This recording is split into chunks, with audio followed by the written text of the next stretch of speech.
Another edition of Beat the Closing Number presented by TheLines.com. I'm Eli Hershkovich, joined by a returning guest from last week's episode. There were rave reviews about Anthony Dabbundo making his first ever appearance on Beat the Closing Number. So had to bring you back, Anthony. How we doing ahead of the Sweet 16?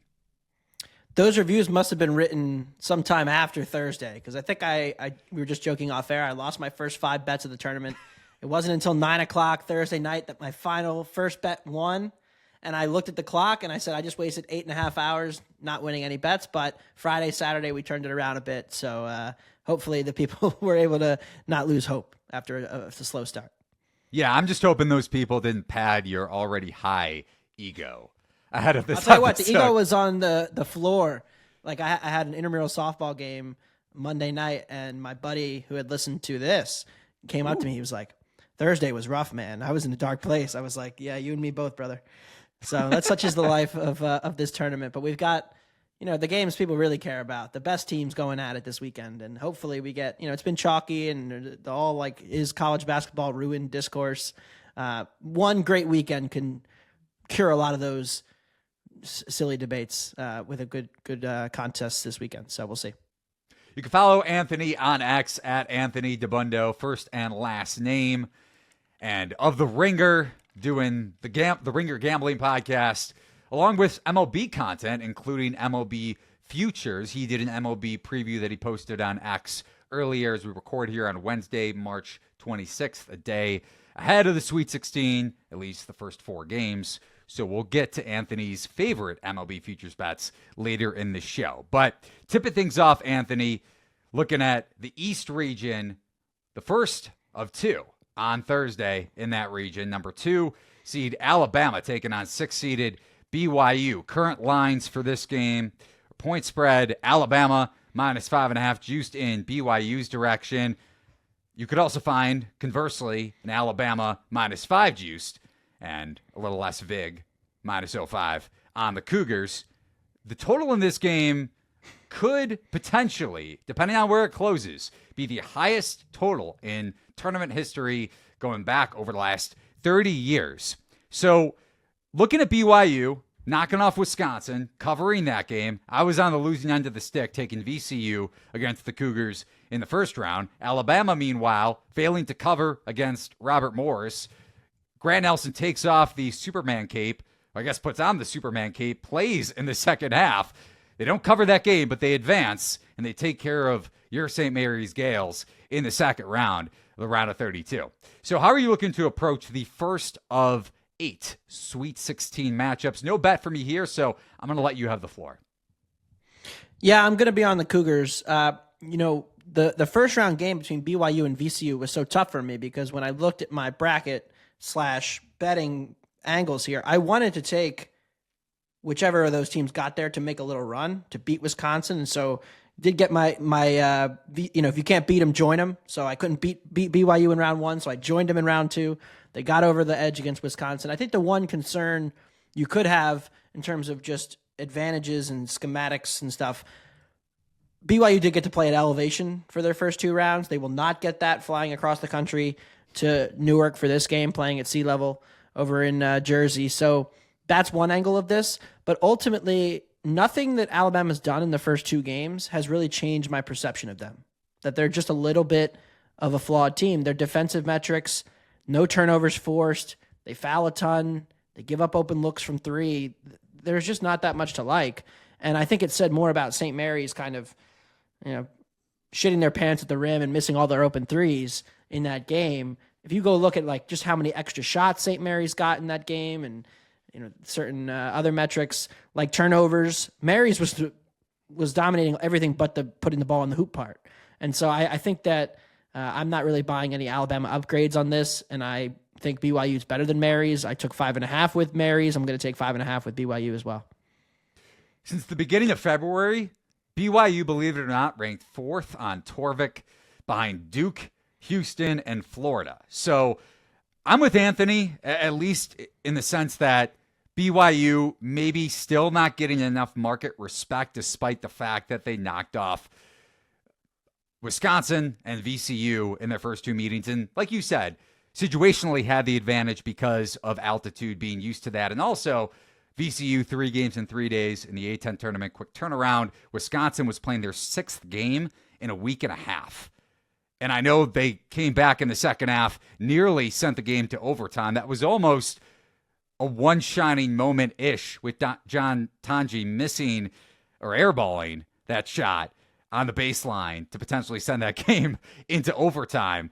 But the refs kind of helped.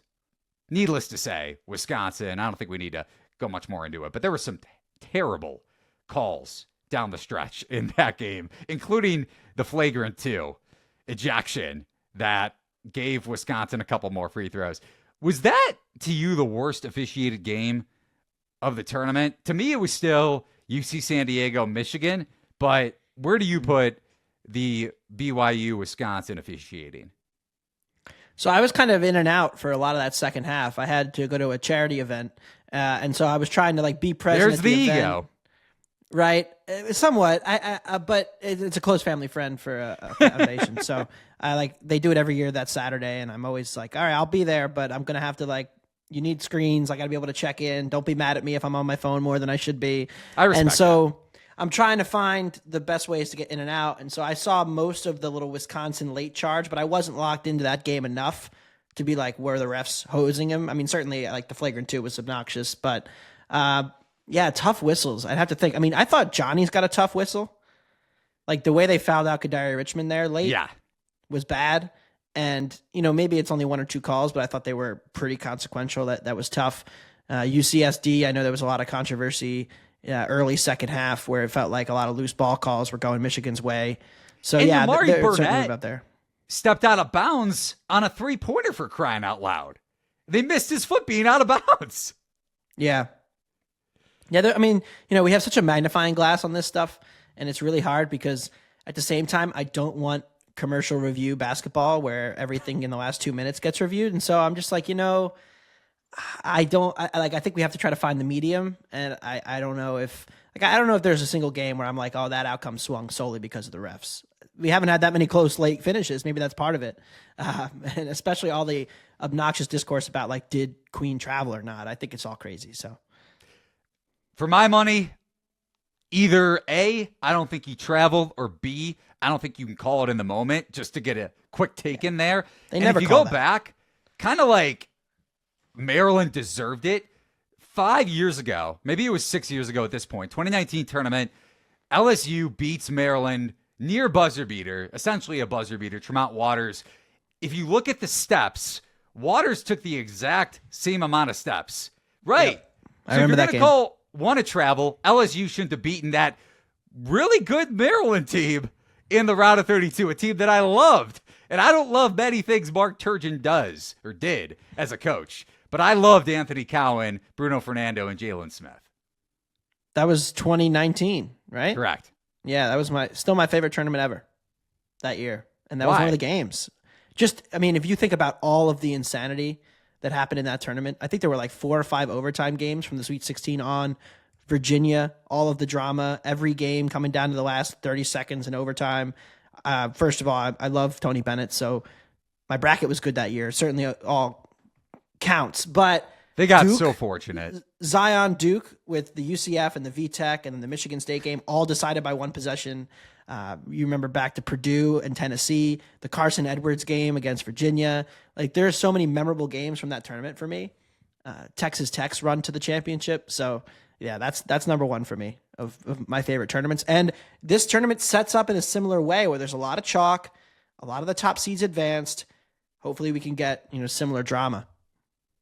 2019 was a good year for me. I had 3 of the 4 Final Four teams in my bracket, so I won my poll. I made a good amount of money, but I will forever be haunted by Ryan Klein going off like Steph Curry against Tennessee down the stretch of that game. I had Tennessee to win it all that year. And then in the championship, I had a Texas Tech future and DeAndre Hunter's 3. Granted, Texas Tech, it's not like they were up the entire game. Jarrett Culver took over the final 8+ minutes of that one to give the Red Raiders the lead in the final minute or so. But if Hunter doesn't hit that 3, I'm sitting on a really nice profit on an 100-1 ticket. And then what do you know? Kyle Guy, too, in the semifinals. Yeah. With getting fouled on the 3 in the corner.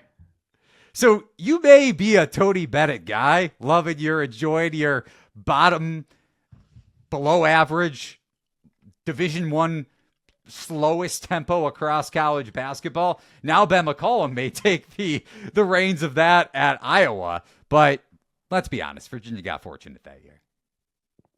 Oh, without question. But it was also written in the stars.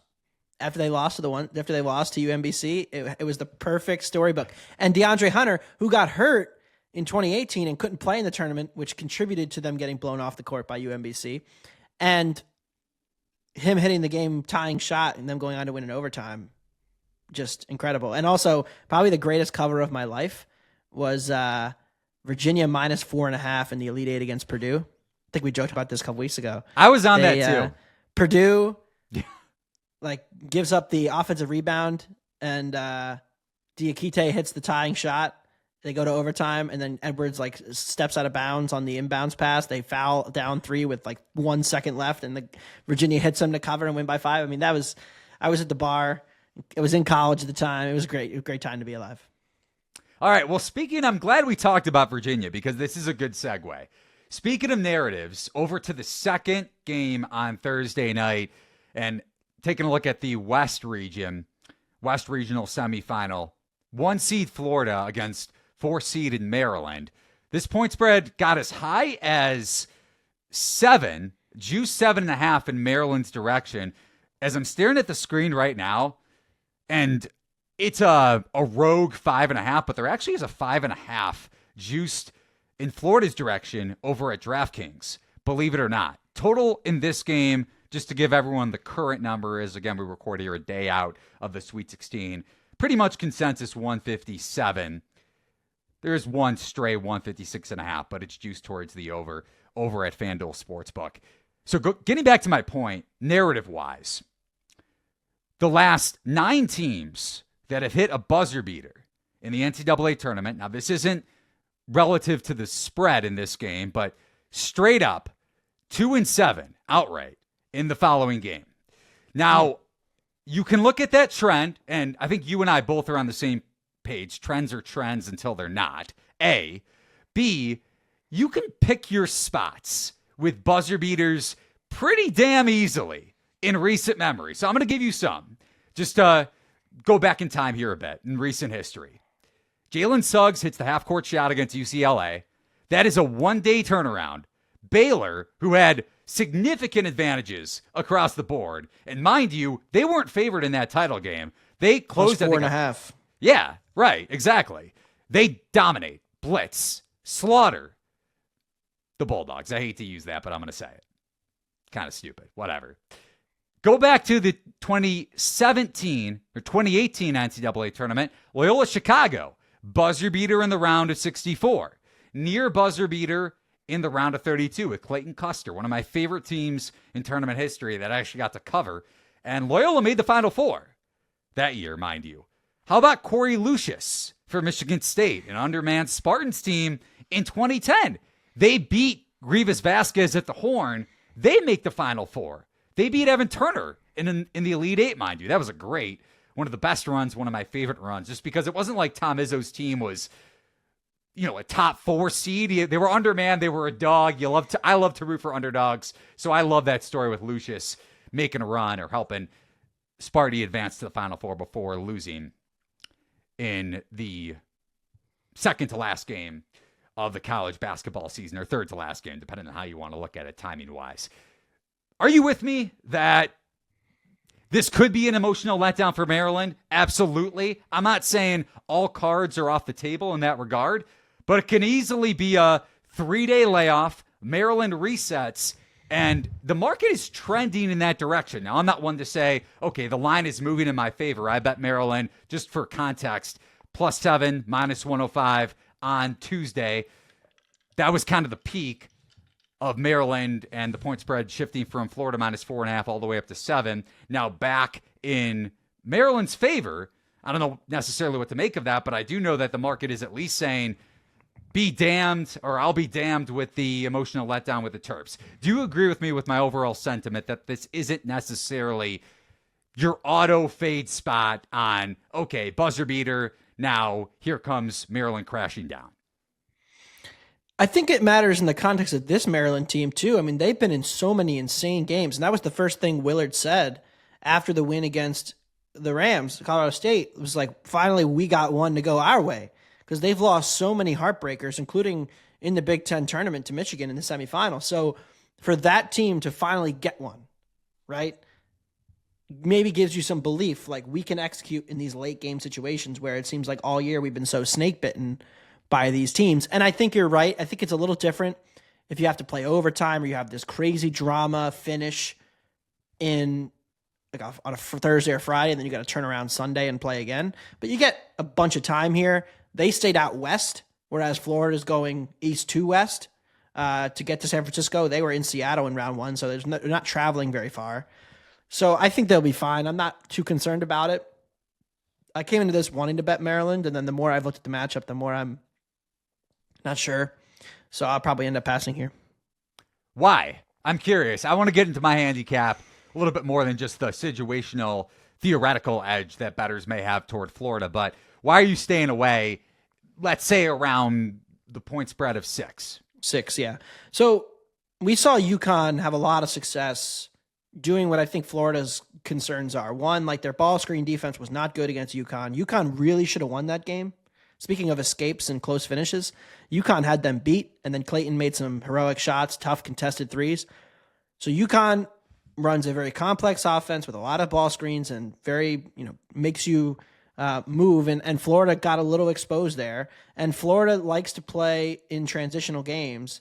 When UConn slowed them down into the half court, we saw turnovers. We saw Florida taking some bad shots. They really struggled, especially in that first half.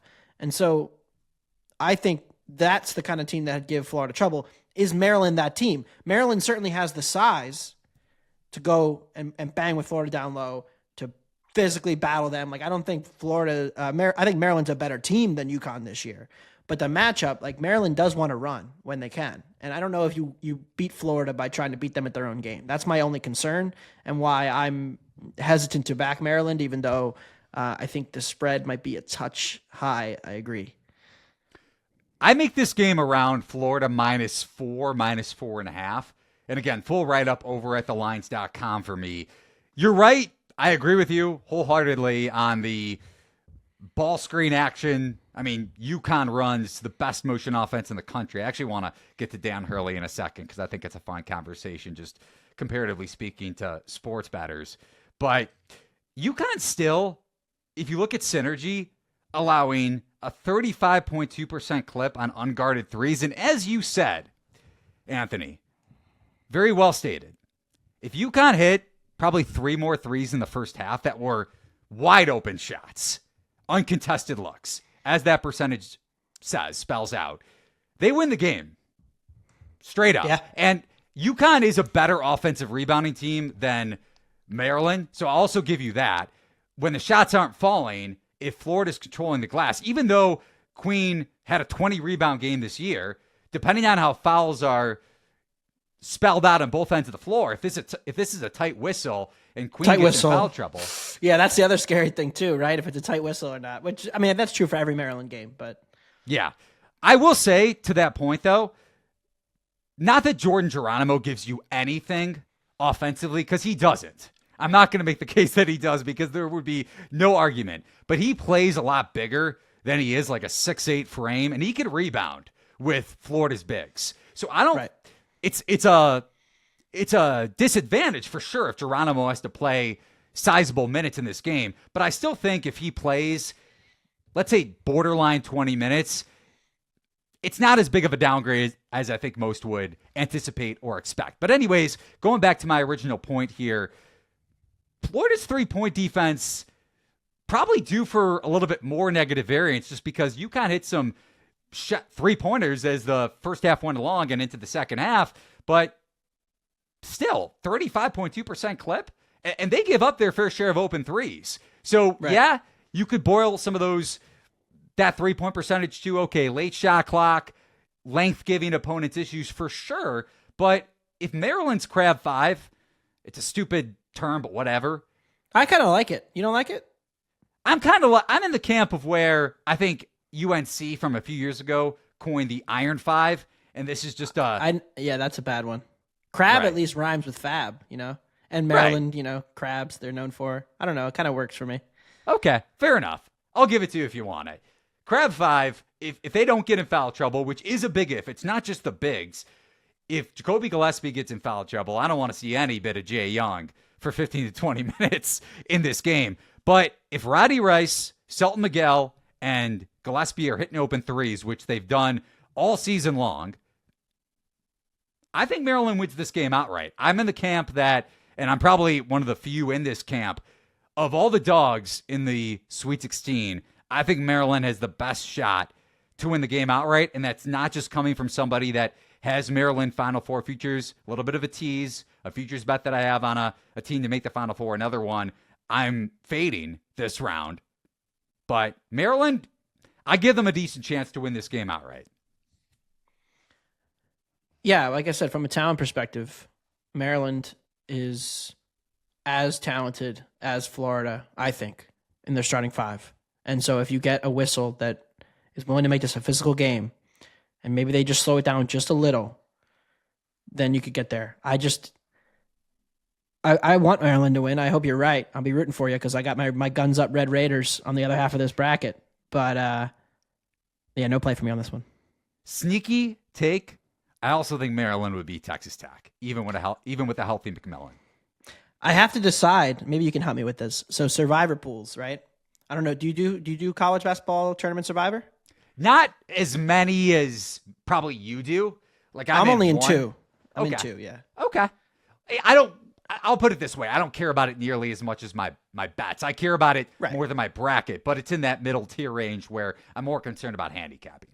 I just think it's a really fun exercise. Like it's such like the game theory of it all. And so I'm in this pool, and Thursday night I need a team. So I can't use Bama because I already burned them, and I don't like them anyway.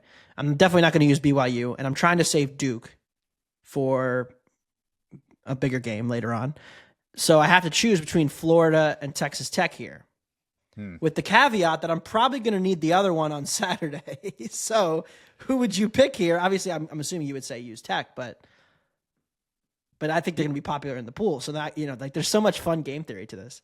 Well, and it's a cop-out or a crutch, but if McMillan doesn't play, I don't know, man.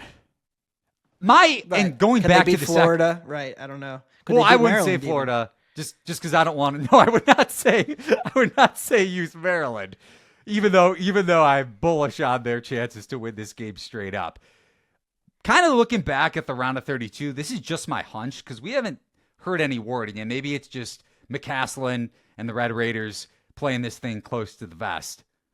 Kind of, comparatively speaking, UConn couldn't do, even though it was two very different situations, how UConn's media coordinator couldn't control himself after the game and decided to threaten that reporter. Texas Tech has done a good job of holding their cards close to the vest, although McCaslin hasn't been complaining about the officiating nearly as much as. Well, they won their two games pretty comfortably in the end. So right, the coach isn't going to be too upset at that point. I like that they won in different ways. I don't know. We don't have it on the rundown, but what do you think about Tech and Arkansas? Well, to me, it boils down to if McMillan plays. If he doesn't, I give Arkansas a real shot. If he does, I would probably use them in Survivor. Okay. All right. But I got to decide. I think I'm going to use Tech anyway, just because there's no scenario where I would be comfortable using Tech on Saturday. And I could, but then, so I already used Maryland too. So if Maryland wins and Tech wins, then I have to burn Duke on Saturday. So then I'm kind of drawing dead in the pool. So it gets really hard after a while in this, but yeah, I think Tech's a little short, but again, we have no idea with McMillan, so I'm not betting it yet. That was my last point on, I guess, the West region before we get, and you kind of gave it away, but before we get to your handicap on Duke, Arizona.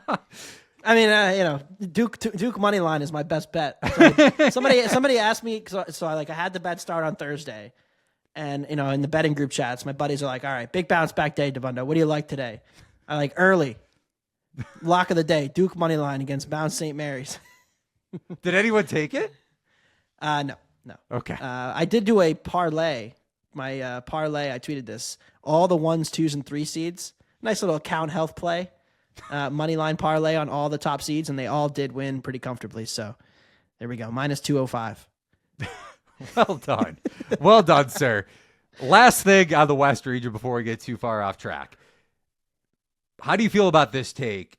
And maybe people will be listening to this on or watching this on Thursday morning. It gets announced that McMillan plays, or that McMillan winds up suiting up, or he is going to play against Arkansas. You can make the case that Texas Tech felt good about their matchup, especially because McCaslin knows McCollum pretty well, and they underratedly scrimmaged against each other going back to October. So there was a little bit of intuition for me where I was like, maybe they're holding back McMillan just because McCaslin feels comfortable going into this matchup. But conversely, the fact that he didn't play in a round of 32 game makes me feel uneasy about his status going into the game against Arkansas. I agree. I think it's weird. I don't know anybody in the know in Texas to like give me the scoop. I've been texting some people. Nobody knows. So I have no clue. I wish we could give him truth serum in the press conference and he'd have to tell us the truth about this guy because it really is a big difference. And they've won comfortably, but there's a big step up in class coming in the next 2 rounds. So they're going to need him. And my whole bracket, I have 3 Final Four futures. I got 1 left and it's Tech. So, hopefully we can get our guy back in the lineup because they're so dynamite with him that I think they could win this region and will win this region with him. But without him, it gets really tough against Florida, Maryland. Even if I think they could still squeeze by Arkansas without him, I think the next round they would be in some trouble. Over to the second to last game, 3rd of 4 on Thursday night. Anthony kind of gave his pick away, but he did actually, I will give him credit. He just said he likes Duke to advance because he kind of made the point, maybe I'll be in a position where I have to take Duke in my survivor pool. Well, 1 seed Duke against 4-seeded Arizona. Blue Devils trounced Mount St. Mary's, blew out Baylor, and that was with Cooper Flagg not going over his points prop in either game, barely doing anything. Now facing an Arizona team that, as Caleb Love said or didn't say post-game after Arizona held on, pushed at most spots against the Oregon Ducks in the round of 32. But reading between the lines, Caleb Love feels comfortable facing Duke. Now, with this line inching closer to 9, probably 9.5 by the time, or if people are listening to this, batters are consuming the podcast here, watching this on Thursday morning. I'm assuming this line closes 9.5. So where's your head at with the Duke Blue Devils? So I know that Caleb Love played at Carolina a few years ago and beat Duke in the tournament, right? We all remember the famous shot and how clutch he was down the stretch there. So people were just like, oh, he's very comfortable playing against Duke. 1, that's a very different Duke team, different coach, different group of stars. And 2, they played Duke this season. Duke played Arizona, and Caleb Love was awful. And so I look at this and I say, okay, Caleb Love in that game went 1 for 9 from 3, 2 for 4 from 2, finished the game 3 for 13 with 8 points, 3 turnovers, 4 assists. So I think he's equally as likely to come out and have a huge game to keep this game close as he is to just shoot them out of it. And when I watch Arizona, I see a flawed half-court offense, and I see a team that doesn't have consistent outside jump shooting. If you can't get in transition, which you won't be able to do against Duke, how do you score consistently on this team? And 55 points for Arizona at home, 0.81 points per possession, and that was with Bradley having a big game. They got nothing at the rim. So I just think it's a bad matchup for Arizona. I think Duke's going to smother them and win this game relatively comfortably, going away even. Like you said, they haven't even needed Flagg. Flagg's been fine. I thought he played pretty well, within himself against Baylor, made some nice plays, some nice interior passes, some good defensive moments, but they haven't even needed him. What would you see Duke, or where would you rank Duke in the country if Cooper Flagg didn't even play? That's Are a they good still question. a top 10 team? Because I think so. Oh, yeah, absolutely. And even though Are they a the top ACC 5 team? That's a tough question. Going back to the ACC tournament, though, and I know people have their qualms with using that as a way to power rate Duke without Cooper Flagg just because, well, how good was the ACC after they performed in the NCAA tournament, which is fair. But I think they benefited, frankly. I forgot if I mentioned that on the podcast or not last Wednesday with you, but I do think Duke benefited from playing without Flagg. I'll at least put it that way. And to me, the most underrated storyline going into this game, because you mentioned Duke and Arizona the first time around, these two teams are very different. And yes, you can make the case that Arizona, and they are, much better than they were in late November when these two teams squared off. Awaka, defensive stalwart, wasn't even in the starting lineup at the time, the Tennessee transfer. But at the same time, Sion James wasn't in the starting lineup for Duke. And you look at his on-off splits, this per Hoop Explorer, with James on the court, Duke averaging, adjusted, 112.5 points per possession on offense. With him off the court, 103.2. And you could say, yes, you could definitely make the case, okay, a lot of those minutes are without Flagg on the court as well, which is fair. Defensively, they're giving up 102.3 on a points per 100 possession basis. Without him on the court, 107.7. I don't want to call James the ball stopper against Caleb Love, but he's going to get his chance to show it. And I think he's going to get his chance to show the country how good of a defender is. And going back to your original point, this game, if you're betting on Arizona, you're betting on Caleb Love scoring 25, 30 points. And that may seem like a cop-out, but for Arizona to cover, I think Caleb Love has to play efficiently. If not, Duke wins this game by double digits. Yeah, and outside of that, like, awful stretch they had in the ACC tournament when they were like the first closing stretch against Carolina and the closing, areas against Georgia Tech, they have been very, very impressive against the spread even. And I think the market is still maybe trying to catch up to this team. And I know everybody's doing the UConn comps, and maybe it's a little soon for that. But what if it's not? What if it's not too soon? Right? So I love this matchup. I thought, to be honest with you, Baylor had a better chance of pulling an upset against Duke than Arizona did. And it's solely because Baylor has better perimeter shot makers. And until O'Meara picked up that third foul and had to go out of the game, they were hanging in there. Would they have won? No. But they would have been in the mix, I think. And then, Duke has that big run to end the half and the game's over. And Proctor hit every three. And if he keeps doing that, then, you could probably just sim until next Monday. But that's how I feel about Duke. And I'm happy to back them here. I'm with you. You drag Malawach away from the rim. Duke is a different team. And Arizona, unless they play small, and we'll see how Tommy Lloyd adjusts, although his tournament track record isn't that great with making in-game adjustments. But he also hasn't been a dog that much when you look at his lack of tournament success. So either way, stay away from me. But I agree, and it's chalky, but I think it's Duke or pass as well. Over to Friday, we have two separate bets in this game, believe it or not.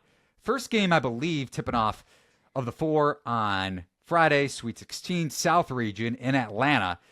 2-seeded Michigan State against 6-seeded Ole Miss. Looking at the latest odds here, I just want to refresh and pull up the best odds that you can find over at thelines.com. Check out our promos as well. Michigan State holding steady as a 3.5-point favorite. There's a juiced 3.5 over at FanDuel Sportsbook in the Spartans' direction. And total for this one, I think, is still at 143. Yeah, 143.5 painted across the board. I'll let you go first. You have a play on the total since I just mentioned that market. What do you got? Yeah, I took some under. Ole Miss had a wonderful shooting weekend in a gym where nobody else could make shots all weekend, whether it was layups or threes. And so they looked great. And Kentucky did shoot well. That's right. Yeah, that's right. They did shoot pretty well. And Illinois on Friday. Yes, but the game still stayed under the total is my point. Like, okay. the unders in that gym, every game but one, I believe, went under. Okay, got it. Got your point. Like, they made some threes, but the overall offensive efficiency was lower than expected. And so I will go with the under here. Part of this is just the Ole Miss defensive scheme, right? Prioritizing defensive transition, which really is everything against Michigan State. I mean, if you make them play in the half court and you protect the rim and you pack the no middle, like I think, they're going to try to do, that will make this a lower possession game. And we saw Ole Miss play pretty high tempo games in the first couple of rounds, but I think a lot of that had to do with the fact that they got these big leads, and then UNC and Iowa State had to press the issue and really run as much as possible and try to make these games chaotic and frenetic. Well, also, when Ole Miss is forcing turnovers, they're going to speed up the pace, too. Right. True. And I don't think, though, and this is the one thing, the reason to like Ole Miss here, is that, if they're able to overcome and not turn the ball over themselves, that'll help them keep Michigan State out of transition. And so if they're forcing Michigan State to become half-court team of jump shooters, which is what they're going to try to do, I think that grinds this game down, especially if they struggle on the glass, which I know you're expecting and the numbers would suggest they're going to do. That would lead for longer possessions for Michigan State, too. So all those opportunities for lower offensive efficiency. Michigan State has really locked in defensively in these tournament games. I think this under is good at 143.5. To your point about lack of offense, and maybe I'm going to highlight Ole Miss a little bit more, and this may come as a surprise. This was the bet I hinted at earlier in the show. Looking at Ole Miss and Michigan State, I have Rebels futures, Final Four futures, and a long shot title bet, but very small going back to October. That wasn't anything recent. That was just my bullishness on Beard and Adams being reunited, and we've seen the turnaround, mind you. Ole Miss ranked under 40th in adjusted defensive efficiency, top 25 now in that department. It's one of the best turnarounds in college basketball, and it's a credit to Mark Adams. And you brought up the point, no middle defense up against a team that can't shoot in Michigan State, or at least ranks bottom 30, bottom 40 in three-point efficiency across college basketball. So that's my worry here. To preface, I did bet Michigan State money line minus 160 over at Circa on, what is it now, Tuesday morning. I'm losing track of days just because of this tournament and March Madness in general. But laid the juice, smaller bet, not necessarily, let's say 1.6 units to win, even though I hate the unit thing, but just to make it easy, like $1.60 to win 160, essentially, or $1. I bet a little less than that on Michigan State money line. But my issue with Ole Miss here is, and yes, they shot the ball well, like you said, the only team in that gym to help the total go over against Iowa State. And you go back to leading up to the tournament, in the last month before March Madness, so mid-February to mid-March, 11th worst net three-point percentage at negative 1.8 or negative 8.1%. But situationally, they had advantages against UNC. I was looking at my notes here, who took down Florida State in the first four. That was UNC's second game in less than 3 days. And mind you, Jalen Withers, a big part of UNC's front court, even though you could have your takes on whether he's actually good or not, and he wasn't good at Louisville. But anyways, I digress. Injury second half didn't help UNC, and they were definitely tired legs throughout that game. At least that's what it appeared like watching it live. And then Iowa State, they had time to acclimate without Keyshawn Gilbert, but you look at their turnover percentage, and I wrote this up in my write-up over the weekend, I think over 2 percentage points higher without Gilbert on the floor. As I touched down with you when it comes to Ole Miss pushing the pace off of live ball turnovers, they turned Iowa State over enough. Rebounds weren't an issue. While against Michigan State, top 20 rebounding rate at both ends of the floor. So Michigan State theoretically has the advantage to control the glass and run. You hit on it. Ole Miss's transition defense is good. Maybe that plays toward the under. But you go back to SEC play, and when Ole Miss was exposed against Auburn in 2 of those 3 games, they turned Auburn over enough in the SEC tournament. In both Mississippi State matchups, Bulldogs killed Ole Miss on the glass. A&M, not so much. Like we touched on last week, that game was very weird down the stretch with Ole Miss blowing that late lead. And then Florida in Gainesville. Ole Miss was trounced on the glass, and they failed to cover, lost the game by, I think, around 20 points. If Michigan State controls the glass, doesn't turn the ball over, which on paper shouldn't be a big issue, and they should control the boards. Again, theoretically, on paper, it didn't play out that way for Texas A&M against Michigan. We'll see what happens with Ole Miss, Michigan State. But I expect at least Michigan State to win this game outright, and that probably correlates with your under. Certainly. Now, you didn't seem enthused by the race to 10 on Ole Miss. I mean, obviously you bet Sparty, so you would hope they don't lose the race to 10. But what do you make of these slow starts? Because we've seen Michigan State come out both tournament games pretty flat. Do you think that's just 2-game sample, like don't overreact? Or are you kind of, not sure what to make of that team? Intuition-wise, I expect Sparty to have a better response from the beginning, just based on what we've seen the last 2 games. And also, I don't expect Ole Miss to shoot the lights out from the get-go in this game. Now, Iowa State won the first to 10 in the round of 32. Ole Miss won the first 20 and never looked back. I think they might have... Iowa State won the first to 15 as well. I think Ole Miss was up 20-18 or somewhere in that ballpark, and then trounced them the rest of the way. Never really let Iowa State back into that game. So it's more intuition, but if Ole Miss isn't shooting as well from the get-go, which I don't expect them to, they could take care of Michigan State's defense if regression happens. I will say that, but at the same time, I expect the Rebels to regress from 3 after what we saw in Milwaukee. So that's my take on it. I don't expect Ole Miss to shoot as well from the opening tip. And if Michigan State is rebounding off of those misses and maybe speeding things up, even though on paper Ole Miss grades out pretty well with their transition defense, like Maryland, actually, by the way, going back to our Florida-Maryland conversation, Maryland in the 84th percentile on a points per possession basis in transition defensively on synergy. That's my case for not necessarily Michigan State first to 10, but at least not taking Ole Miss first to 10. Yeah, I'm debating if I want to put my unbeaten 2-0 race to 10 record on the line.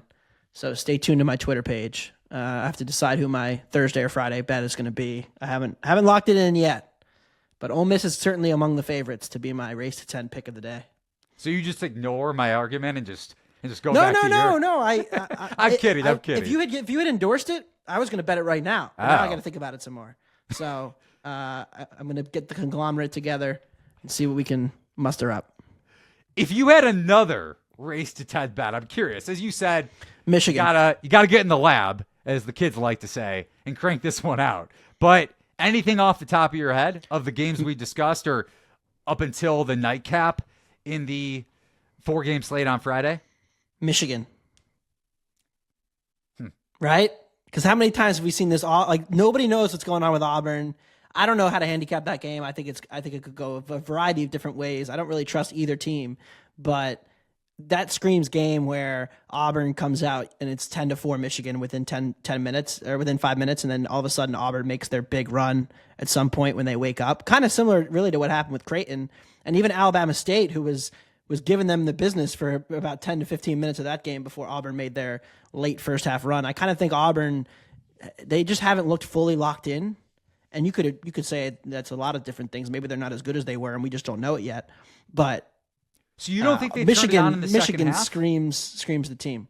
No, they did. They did against Creighton for sure. Like, they played much better defense in the second half against Creighton than they did in the first half. Creighton got a lot of good looks in that first half from 3, and Creighton. I don't know exactly. I have to look, but I think Creighton did win race to 10. If not, they led most of the first half, and so I think Michigan could do the same thing. They would be my team, and they're probably going to be great odds. You'll probably get plus 150 on Michigan. I haven't looked, but see, that's the tough part about it. It is inherently random. I mean, we're doing this for fun here, No. I wasn't even critiquing necessarily betting on first to 10 in general. It's more so I was gonna try to compare pricing, but like if you compare Auburn's first 2 games against, well, this spread is similar to Creighton, so I am curious to see if we could go back and look up first to 10 pricing on Creighton, because I'm wondering if it's Michigan is a shorter dog by a point, and there are some 9.5s juiced in Michigan's direction. But I'm wondering how much shorter is Michigan first to 10 based on the fact that Creighton, as you said, maybe they did or didn't. We need to dig into the time codes on whether Creighton got to first to 10 or not, but they certainly led for most of the first half. All right, so I just pulled this up. So Arkansas was plus 130 when I bet them, and they were about a 7.5 point dog to the Johnnies. Michigan is plus 140 race to 10 in this game. So they're a little, you'd expect that, a little bit longer of a dog. And then I just pulled up Auburn's second round game against Creighton, who won the race to 10. Auburn did hit a 3 to win the race to 10, but they then were down 12-10. So, but it would have been, you'd have felt good about Creighton there with a plus 140-ish dog in the race to 10. So, yeah, I think, something to consider. BYU is the other answer, of course. There's going to be so many points in that game. BYU is also another great option. But I suspect because of the variance in that game with all the points expected to be scored, the number won't be quite as good. Wouldn't you, though? Well, I'm going to take a peek at that really quickly for you, unless the market isn't out yet. On FanDuel, I'm just taking a quick look here if there are any first to 10 markets. Oh, it's up. It's up. BYU plus 102. If you like them as a dog, don't you kind of like that number? Yes. Well, plus 102 is not that good, though, right? That's what I'm saying. They're not getting you as much love there. You would think a 5.5 point underdog should be plus 115. But they're only plus 102. I think the market's hey, there's going to be 180 points in this game. The first 10 aren't as valuable. So I don't know. Again, we're not exactly pretending to have a big edge on the, I'm not going to go on Twitter and be like, I've cracked the code on sports gambling. I figured out how to beat the books. It's the race to 10 bets. No, this is just a fun sweat. But yeah, BYU, Michigan, and an Ole Miss are the three that I'm probably considering. Next thing you know, Anthony is going to have a tout service on first 10 Next bets. thing you know, baseball's back Thursday. Stay tuned for my Nerfies, Tout Anthony Dabbundo is where you can find him on X. Yeah. Last game we're going to handicap, looking at the nightcap and the last one of the Sweet 16 in general. 1 seed Houston, 4 seed Purdue in the Midwest region. Houston right around an 8-point favorite, in total right around 132.5. By the way, quick thought on Michigan, Auburn. I have Auburn futures for anyone listening that also has those. I'm not hedging anything pregame just because if I had to bet a side, it would be Auburn, but I'm going to wait to see how it plays out. If Michigan jumps out to a quick start, I'm not necessarily going to bet the Wolverines live money line right away, but I'm definitely going to pay closer attention to whether I should hedge off anything with my Auburn futures. But back to Purdue-Houston. Like I said, total for this game, actually there has been a little bit of a shift. 132, 131.5, juice to the over, but still 131.5 over at FanDuel. So some under money has come in here as we're recording this. You look back to the first couple games in the tournament, because we actually hit on this point going into the Purdue High Point handicap. Entering the tournament, Purdue ranked 348th in 2-point percentage defense nationally. So Boilermakers adjusted, credit to Matt Painter. Adjustment made over the first 2 games. Granted, it's not Houston, but still. They packed the paint. They forced McNeese to shoot open threes. Didn't happen. Forced High Point to shoot enough threes to win the game. Didn't happen. That game actually went under. And we were in agreement on at least the handicap for the over in the first round matchup for the Boilermakers. They covered for what it's worth against the spread. Now, will that be effective against Houston? In my write-up over at thelines.com, I say no. Purdue allowing a 38.1% clip inside over the first 2 games. You can pack the paint all you want. How sustainable is that against an ultra-physical, if not the most physical front court and team, arguably, in college basketball with Juwan Roberts? And then if he does struggle and Houston is forced to kick, well then LJ Cryer, Emmanuel Sharp, and Uzan, all shooting, mind you, above 42.3% at or above that clip this season from 3. They're going to get open looks. They're going to hit them. But with that said, I make this line closer to 6.5. So I'm kind of relying a little bit more on my number here than the stylistic advantages. Because kind of comparing this to Ole Miss, Michigan State. Ole Miss certainly has stylistic advantages, but I make Michigan State, at least when I made the bet, I made it around Michigan State minus 180. So not as big of an edge on the money line as what the current pricing is, but that's in part why I bet the Spartans at minus 160 to win the game outright, relying a little bit more on my numbers with there being less situational edges than certainly there are in the regular season when you look at handicapping versus weighing your numbers and your market ratings and whatnot. If this game is low possession, lower scoring, which the market certainly thinks it will be, Purdue has the three-point shooting to space out Houston's defense. Cougars allowing a bottom 70 three-point scoring rate, so just to spell that out, they allow opponents to shoot and hit a lot of threes. Purdue, efficiency-wise, the best three-point shooting team in college basketball at 39.1%. Now, you can make the case, how many clean looks, how many efficient looks is Purdue going to get 15 seconds into the shot clock when Braden Smith struggles against ball pressure? And guess who he's facing this time around? A bunch of ball pressure guards. Point taken, but I still think Purdue can hit enough threes based on the stylistic advantage against Houston's pack-you-in defense, ultra-aggressive defense too, where if you don't turn it over, you're going to get open looks. It can't just be Trey Kaufman-Renn and Braden Smith offensively.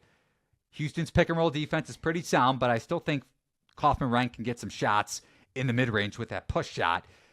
Braden Smith, Lawyer, Cox, the freshmen have to hit their fair share of threes. But again, my numbers make this game 6.5, so I bet on Purdue plus 8. Yeah, the one big red flag you mentioned for me with the packing the paint. Houston this year, 6th in the country on points per possession, unguarded jumpers. Purdue's number 1, by the way.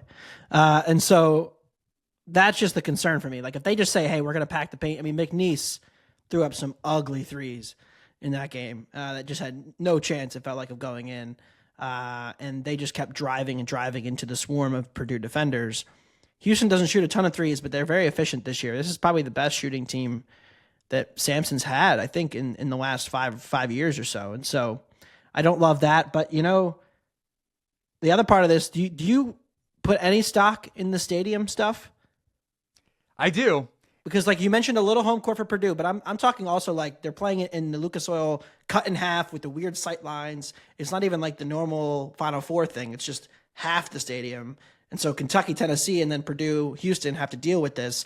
And we've got two teams with Kentucky and Purdue, underdogs, who are probably planning to just pack the paint and hope the other team misses. And so it's a really interesting matchup for both games, really, trying to figure out if you think the stadium has any effect on shooting. Right, which is also part of the reason why the market, at least to me, has come down a little bit on the under, on top of the fact that slower paced teams and lower possession game, so theoretically less points, comparatively speaking, like we saw in UCLA, Tennessee last weekend. And then also to your point, it's in a gym where the sight lines could be off, even though they're cutting it in half. So it's not like your traditional Final Four venue, let's say like in San Antonio this year or Glendale last year, for instance. But yeah, that probably to me plays more to the under than, okay, auto Houston, just because Purdue is more of the three-point shooting team. No, if the sight lines are an issue for both teams and Purdue is packing the paint, this still kind of plays to lower scoring game, and therefore Purdue can keep this one close with a lower total. That's just my take. Yeah, I don't disagree. I think this under might be good. Race to 10 in this game will take you 10 minutes to get there, so not the most exciting game. But I actually think it's an underrated angle, and maybe I'll get slapped in the face. I don't think I'm going to bet it. Maybe I'll put like some couch change on it. Race to 10 with Purdue. All right. I don't hate it. Again, you could sell me on anything on a race to 10. You could sell me Mount St. Mary's last weekend, race to 10, because Cooper Flagg's ankle might not be 100%. So, you know, that or anything really, race to 10. How about Georgia? Georgia? Me on it. Yeah, Georgia race to 10 would have been a rough one. Were they down 27-3? I didn't even have the game on yet. I was still I didn't notice it started, and then I found the stream and pulled it up on the Max thing on my one TV, and then it was already like 12-2. I was like, oh boy. That's rough. Be honest. Did you consider Georgia? No. That was probably the game I put the least thought into. I just advanced Gonzaga in my bracket. I said, 6.5, is probably right. I know. Did it touch 7.5? It did. I don't know. It did. There were a lot of SEC, because I came on last week and I was like, the mid tier and below of the SEC is overrated. And I don't think I made enough money betting against them. I mean, I faded Oklahoma. I faded, who else is in that mix? Missouri. Oh, you bet Drake? And I ended up betting Drake at the post late, yeah. At the post. Yeah, a true elitist. At the post. At the post, yeah. I just got sucked in. I was like, you know what? We joked about this, I think, on the show last week. It's like, I had Drake the last 2 years, and they had these brutal meltdowns. And I was like, you know what? I want to do this one more time. So, yeah. Just a small thing, just for pride. It's not Tucker DeVries, so what could go? And I'll tell you what, they started blowing it at the end there. I mean, the cover was never in doubt, but they started blowing the game for a minute there. But so Missouri, and then who else was in that group of SEC teams? Vanderbilt, they covered, didn't win. They probably shouldn't have covered. Speaking of weird officiating, one of the Vandy players grabbed St. Mary's, maybe it was Marshallonis or someone, by the jersey, and there were definitely some ticks left on the clock. Yeah. No, that's a good point. It was like 0.4, and they didn't call it, which you never know with those situations. But they also had three. They had like 3 offensive rebounds in the last possession too. They had like a lot of chances to get shots up. Yeah. Yeah, for anybody sweating Vandy, I'm definitely not envious of your position with that because I'm thinking the whole game too. Yeah. Yeah, but the last 5 minutes. Right, exactly. And then in the final 10 seconds, you're praying for either offensive rebounds or probably a 2-point make.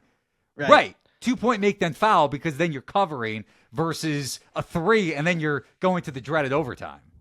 The craziest gambling drama of the weekend was the Houston game would have been up there, but I thought it was anybody who had under or over in that UConn-Florida game. Oh, yeah. With the 18 points in the final minute, and then McNeely, and, I'm sitting there, I'm like, if McNeely, they're going to get a 3 here at the buzzer, and it's going to decide the total. And it goes in, and I'm just like, holy cow. Like, I was on Greg Peterson's show the night before, and he said he had the under, and I thought, he was the first person that came to mind. I was like, oh, no, that is brutal. Because it was right, right the whole way until it wasn't. That's why we love this game. I was at UConn, and I was very worried when Elijah Martin had the putback dunk. That made it 7? That made it 8. 8, right. But you know what? McNeely was a hero. He played for the cover. He passed up bad threes to take open layups to make sure that they cover, and then there was a couple turnovers. But because if he jacks that 1-3 and bricks it, you probably don't cover.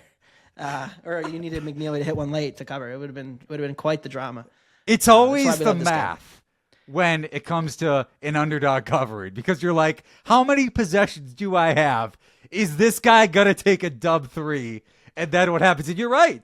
McNeely saved my ass in the round of 32, because then I'm staring at a 1-2 start versus a 2-1 start with my second round picks. And I'm like, okay, need Ole Miss to not go 1-3. And it was sweat free for the most part, granted, but still, if UConn doesn't cover that game, you're not feeling great. Absolutely. I'm glad you mentioned UConn, Florida, because I forgot to recap it when we were talking about Florida and Maryland. Dan Hurley, I had Jay Billis on my podcast. Quick plug, if anybody wants to listen to the Tuesday show. Great conversation, 30 minutes long. Really appreciate all of his time.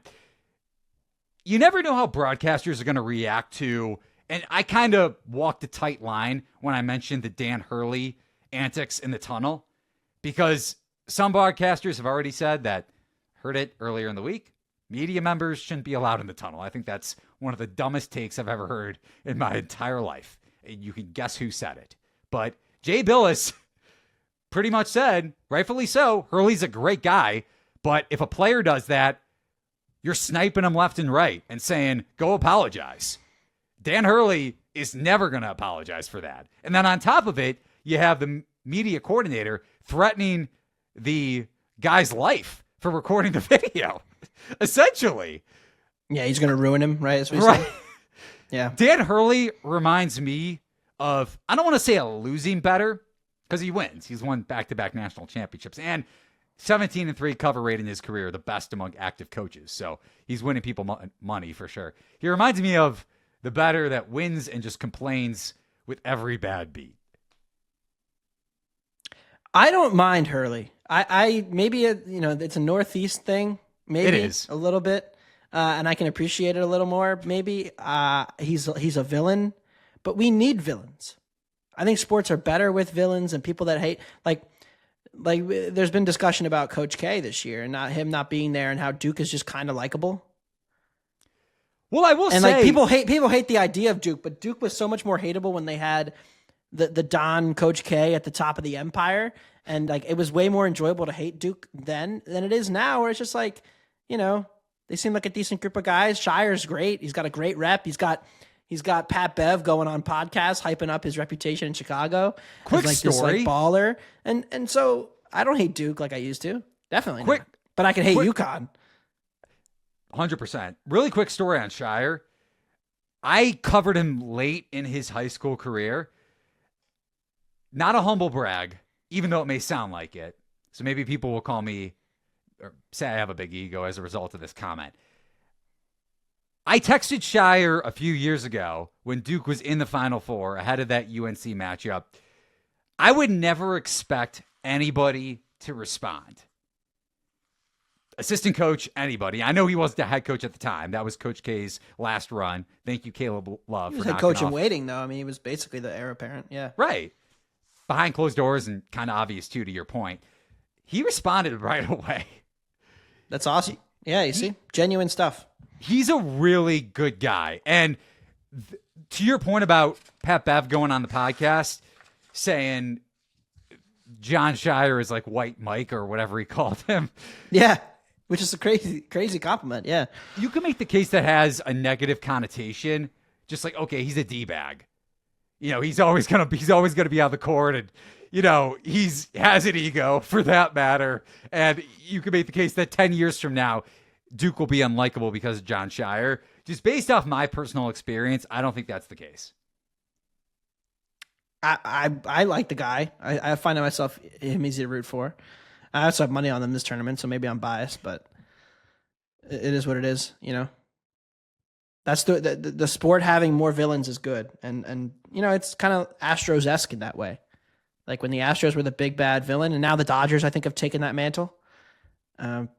We need some hateable characteristics from the Dodgers to show up, and then we can hate them more. But who knows what that'll actually be? Maybe it's just the lavish spending that'll do it. But I think it's better for sports if somebody people don't like. Another great segue, Anthony. You are 3 for 3 on this podcast. Your write-up is live over at The Ringer, looking at MLB predictions, power ratings per se, for all 30 teams across Major League Baseball. Any futures bets you want to give out here on the show for our listeners and viewers? Yeah, so my favorite one is the Arizona Diamondbacks to make the playoffs. I am a snakes alive, snakes pilled this year. I'm all in on the Snakes. I think that they are very underrated because of I don't even know why. I find it interesting. Like, of course, their offense overperformed last year. They finished with the most runs in baseball, but they were pretty lucky to get there. But, they went from World Series darling runner-up, 84-5 win team, to a better team last year. Just didn't make the playoffs because they choked in the final week, and then they turned it around and added Corbin Burns to this rotation, which now has a ton of depth and some top-line guys that I like. And Atlanta to get a bye is plus 160. I said this. Sean Zerillo and I have talked about this off season. Basically, the same bet is whoever wins the East will get a bye. So you can bet the Braves at plus 120 to win the East, or you can just bet them to get the bye because no disrespect to the Central, but like there's probably not going to be a Central champion who has as many wins as the East or the West, just based on how the divisions are broken out right now. I took some Brewers under, Guardians under, Royals under at 82.5 or 83.5. And then my favorite over is the Sacramento No City Athletics, 71.5. So those are some of my favorites. I think their offense has a chance to be sneaky good, and they could win up to 500 games or a 500 record, 81 games this season. So those are some of the bets I made. Really excited for baseball to be back. This is the longest 3 days of the year. The Monday, Tuesday, Wednesday between round 2 and the Sweet 16 with the opening day looming tomorrow. It's so painful. I just need to hit the fast forward button to tomorrow. Our guy Mo Noir at the Lines, and you can find all of his bets for MLB on our Discord channel. Link is over at thelines.com. Top right-hand corner, it's free. He's with you on 2 of those, and actually 3 of those. So may as well mention them. Pretty big bet for him on D-backs to make the playoffs at -118. I think he got the worst of the number that he mentioned in his write-up over at the Lions as well. They kept getting bet. They opened 105, and now they're up to like 130, 35 at some books, but there are still 20s out there. Okay. Yeah. Mm-hmm. He likes Giants versus Guardians to have more wins at plus money, plus 125. So in a sense, that correlates with your Guardians under. I'm with you more so on just the fact that Cleveland regresses here this year. Kansas City under. He has under 83.5. And then what do you make of this? Corbin Carroll MVP at 40-1. So it is interesting, right? But you kind of have to get Ohtani hurt. Like, how do you win MVP against the guy like Ohtani? Because, and I joked about this last year, people were texting me saying, why is Ohtani's odds so low? I was like, well, he's not pitching this year. They're like, yeah, but he's Ohtani. And I was like, yeah, but if you go from hitting and pitching to just hitting, it's hard to win the award. Well, he has the historic season, 50-50, wins MVP, without even throwing a pitch. And so if he just has another great hitting season and he throws 120 innings for the Dodgers, how do you beat him? Really, really hard. Now, Carroll did have a strong second half. He's 40-1 for a reason, but I don't know. I'm kind of in the maybe just wait until in season to think about going against Ohtani, because I think there's a world where if Ohtani has a hot start here, he's like -120 to win MVP by May 1st or June 1st. So I mean, Carroll certainly has all the profile to take the leap. I think he could well finish second. I just don't know how you win the bet against Ohtani. That's why I'm like, I have not bet an MVP future this year for that reason. Fair points. Staying in the NL really quickly. I have a bet on the Reds over 79.5. I got that at FanDuel. That's also in our free Discord. -104. I think it's up to like -108. So obviously still bettable to me. And then I also took a little piece of small bet, a little bit of a dart throw. I haven't had enough time, barely any. Have my fantasy baseball draft tonight. I may be texting you, asking you for help because I will have zero idea what I'm doing. Hunter Green, strikeout leader at 28-1. Yeah, I like that. Strider will be a slow starter. You look around at the top guys in the National League for strikeouts. Chris Sale won it last year. He was, you never know. You can never bet on him to go full season. And so you start to look around, like Burns' strikeouts have been in decline. Aaron Nola's always there on innings volume, but his strikeout rates have been in decline. Wheeler seems to be in a position where he's kind of been coasting into the finish, try to save himself for the playoffs every year. And so, yeah, I mean, I like Green, and he's gotten better, which has helped him go deeper in the games. Cause it's all fun and games when you go 4 innings and you strike out 8 and you give up 3 runs, but you got to kind of pitch deeper to actually win that award. So yeah, I like Green. Elite stuff. He is Anthony Dabbundo. You can find him on X at Anthony Dabbundo of The Ringer. Really appreciate the time, man. Back-to-back shows. Feel like we got some chemistry down here. A couple shows in. Wish I had another show to announce, but maybe a little tease. Maybe you'll come back next week on the pod. We'll see how much time. Final Four action. The Duke Invitational next weekend. Exactly. Maybe your ego will just be too big to come on this podcast again. We'll see what kind of appearances you're looking at. Never. I'm always looking to come on pods. It's fun. I talk sports for a living. We're very blessed to be able to have this job where we get to riff about betting odds and bad beats and who's going to win the basketball game tonight. And so I'll never say no, within reason, to opportunities to talk about things on different shows. So thanks for having me on. I kid about Anthony's ego. I've never actually dealt with him being egotistical at all in my entire life. So maybe I'm the only person in that regard, but and my bracket was doing better. I might be a little more on my high horse, but I'm in like the 38th percentile, so can't do that. Maybe I'm glad that your bracket isn't doing well. How about that? A little narcissism going on in the world of sports betting, as there is across gambling X in general. But another story, another conversation for another day. Appreciate Anthony's time. I'm Eli Hershkovich. Remember to check out my write-ups, my Sweet 16 betting guide with my 3 picks over at thelines.com. Head over to play.thelines.com to win $250 daily in our free Sweet 16 and Elite 8 Pick'em contest Thursday, Friday, and over the weekend. You can also check out all of our best bets, as I mentioned, from our staff, from myself and Mo Noir, our MLB guy, in our Discord channel. Link is over at thelines.com in the top right-hand corner. Thank you, as always, for listening and watching, consuming Beat the Closing Number here, presented by thelines.com. So long, everybody, and good luck with your Sweet 16 picks.